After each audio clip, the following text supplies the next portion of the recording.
मैं हैदर अली के बारे में आपसे बात करना चाह रहा था राशिद भाई, लेकिन ये टॉपिक भी बड़ा इंपॉर्टेंट है। फ्रेंचाइजीज़ का सर ये काम नहीं है कि वो लड़कों को वो ऊपर भेजें या उनको सही तरह बनाएं। वो तो मैच जीतने की तरफ जा रहे थे, मैच के कॉन्टेक्स्ट में उन्होंने जेसन होल्डर को ऊपर भेजा, उन्होंने रन्स करके दिए उनको, so it work for them. कभी कभार होता है कि प्लेयर निगलेक्ट ज़रूर होता है, स्पेशली इमर्जिंग प्लेयर। जैसे नाफे को नहीं खिला रहे, लास्ट ईयर खेल रहे थे। वजह क्या है कि उनको नवाज मिला है इमर्जिंग प्लेयर, तो इस वजह से नहीं हो, क्योंकि वो उन्हीं को खिलाना चाह रहे हैं कि वो एज इमर्जिंग प्लेयर। दूसरा इमर्जिंग इनके पास जो है शायद जीशान है, फास्ट बॉलर मोहम्मद जीशान जी, अंडर 19 वाला, तो वो बन नहीं रहा होगा। लेकिन लास्ट ईयर जो आपकी प्रोडक्ट थी, जो अच्छा खेल रहा था, भले एक आध मैच जिताया, 4 नहीं जितवाए हो, लेकिन आप उसको फोकस तो देंगे, कहीं ना कहीं आप उसको खिलाने की कोशिश करेंगे। सही बात है। तो वो एक था, जिस तरह से आपने अभी इसकी बात की, शहजाद की, इनको ये ट्राई करना चाहिए, आगे जाके भी इनको खिलाना चाहिए डिफरेंट नंबर्स पे। अभी जैसे इस्लामाबाद यूनाइटेड स्ट्रांग होती जाएगी, अगर 4 मैच लगातार जीत जाती है, उनके पास चांसेस ज़्यादा होते हैं कि हम अपने प्लेयर्स को ट्राई कर सकते हैं। इनकी पिक अच्छी होती है, इस्लामाबाद यूनाइटेड हमेशा यंग प्लेयर भी टैलेंटेड उठाते हैं, लेकिन हाथ वहाँ बंदे होते हैं कि एक प्लेयर इमर्जिंग आपको खिलाना है। कभी कभार हुआ है कि जब आज़ादी थी कि एज बैरियर नहीं था शुरू में, तो असगर और हसन अली दोनों पिशावर दलमी से इमर्जिंग प्लेयर थे, दोनों खेलते थे। तो लेकिन उसके बाद जब बार लगा 23 ईयर्स का, उससे पहले हुसैन तलत 4 साल लगातार इमर्जिंग खेला है वो। तो वहाँ पे ज्यादती थी, या तो उसी फॉर्मूले को रखो, एज बैरियर ख़त्म कर दें 23 ईयर्स, या तो फिर आप ऐसा करें कि 2 प्लेयर्स को अलाउ करें अगर प्रोडक्ट आपको प्रोड्यूस करनी है। राशिद, ये नहीं होना चाहिए कि जो इमर्जिंग प्लेयर हो वो अंडर 19 से हो। मतलब ये कि आप पहाड़ से उठा के एक बंदे को लाकर उसको बोल दिया इमर्जिंग प्लेयर है, उसको खिला रहे हैं। भाई लॉन्ग डिबेट है ये ना, क्योंकि हमारे अंडर 19 की, जैसे मैं फर्स्ट क्लास अंडर 19 खेला, मैं ओवर एज हो गया ना, मुझे फर्स्ट क्लास वाले पूछते हैं ना, डिपार्टमेंट मुझे लेता है। इसीलिए तो मैंने कहा, और ऐसे बहुत लड़के हैं पाकिस्तान में भाई, पूरी अंडर 19 की टीम गायब है, पता ही नहीं कौन किधर है। जो सिकू भाई का ये सवाल का जवाब यही है कि पाकिस्तान में 40% प्लेयर अंडर 19 के बाद क्रिकेट छोड़ जाते हैं। जी, तो ट्रांजिशन ले ही नहीं पाते। आपका एक टूर्नामेंट होना चाहिए जो कि अंडर 23 का हो। एक साल हुआ था जिसपे से मुझे याद है 30 प्लेयर में से 11 प्लेयर नेशनल टीम से खेले थे। ये काफ़ी 2007-8 की बात है। अंडर 20 टूर्नामेंट, अंडर 23 टूर्नामेंट अगर होगा तो आपके पास वो प्लेयर्स मिल जाएंगे, रीजन बेस पे हो जाए, 5 टीम्स हो, आपके पास प्लेयर्स आएंगे जो अंडर 19 ख़त्म करते हैं। जो पाकिस्तान अंडर 19 खेल जाते हैं या PSL में, वो तो खेल रहे होते हैं, बाकी किधर गए?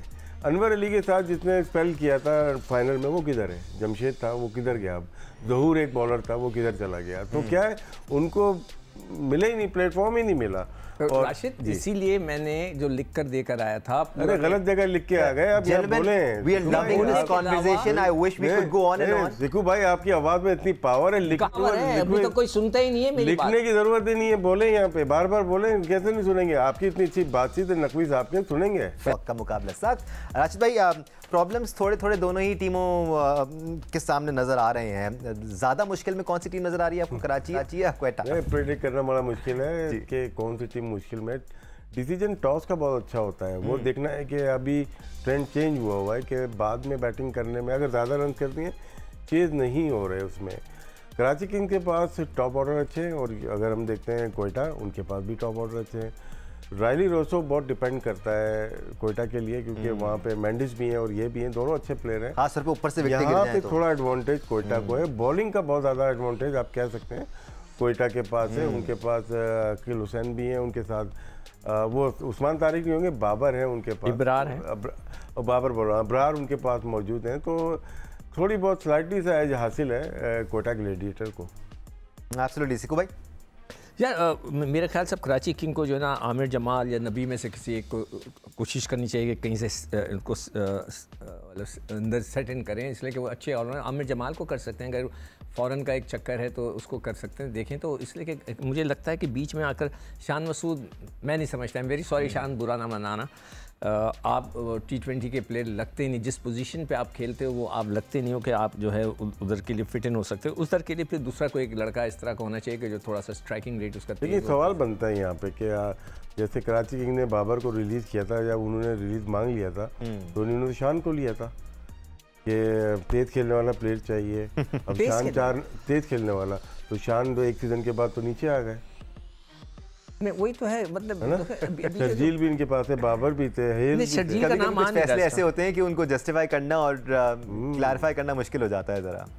तो सिकू भाई नहीं, मेरे ख्याल से थोड़ा सा कराची को हल्का सा चेंज करना पड़ेगा बीच में अपनी मिडिल ऑर्डर को, इसलिए कि देखें ना इनके पास टॉप के 3 प्लेयर्स हैं। सिर्फ मिडिल ऑर्डर को या बॉलिंग डिपार्टमेंट को भी? बॉलिंग में उनके पास जो है ना, देखो अब्बास अफरीदी, हसन अली, ये दोनों खेल रहे हैं, मिलनी खेल रहा है, फवाद भी खेल रहा है, ये 4 तो खेल रहे हैं। मोहम्मद रियाज जो अंडर 19 का लड़का है वो रहता है, वो नहीं खेला था पिछला मैच, वो अच्छा मुझे लग रहा है, मगर तो मैंने उसका फॉल्ट बता दिया है पहले कि वो आके जब जंप लेता है ना तो यहाँ ऐसे गिर जाता है, उसको ऐसे straighter close to the stump गेंद करेगा, उसकी लाइन भी अच्छी हो जाएगी और उसका गेंद बाहर भी निकलेगा। ये मेरा उसको मशवरा था, पहले भी दिया था, मैं फिर दे देता हूँ। तो वो भी एक लड़का अंदर मौजूद है।